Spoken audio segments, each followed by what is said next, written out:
Earphone na. Sir Ed Manto. Okay, good morning. Good morning, Sir Ed. Mga...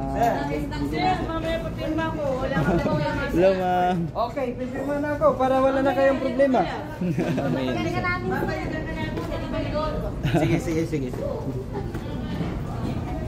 So, kani sir, innovation, Sir Man. Sir Ed. Okay, the concept of this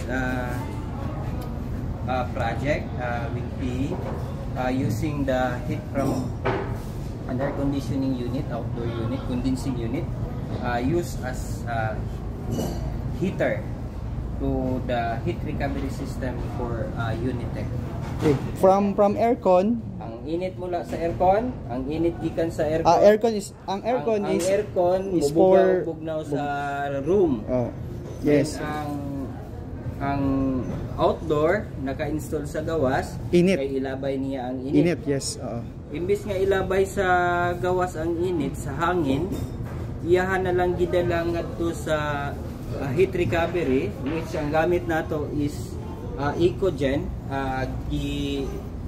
Ecogen is sponsored by Unitech. Okay. So the concept, Ang aircon nga gigamit nato is from Samsung. So ang concept, ang dili lang nato malabay ang init. Ang pinaka-importante ma-recover ang init para maka-provide ta, makahatag ta og environmental impact sa ato ang kinaiyahan. okay. So ang sa may impact, sabi na mo gamit og too much energy in order to produce heat. So we are only using an air conditioning system, the outdoor, the condensing unit will produce heat. Then the heat recovery will serve as heat recovery, storing heat, water inside, iinit yan. Yan na yung gagamitin papuntang shower at saka lavatory. So mainit yung loob nito, sir? Mainit, sir. Ay aabot ng 50 Fahrenheit, degrees. degrees Celsius.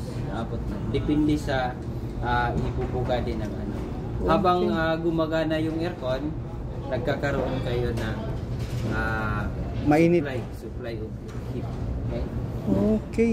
Ngayon ko pala ito nakikita eh. Pag di siya nagagamit, maaaring tataas yung temperatura, Release ng init, pressure. to protect also the heat recovery. Maayo, pindot dahil ni DI. So wala na ito ano, sir, katong mga gagmay, yung maliliit sa Wala ma-part sa project. wala yung sa project. Wala ma-part Pero sa project. Pero pwede ito na okay. Hindi Attach. lang ang part sa project. Lisod gani ang ato ang mga competitor kuman for 18 hours. Yes.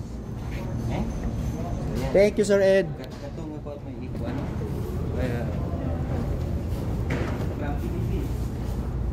Kare, from Philippines ni sir. Right. So Malaysia pala na ito. Davao.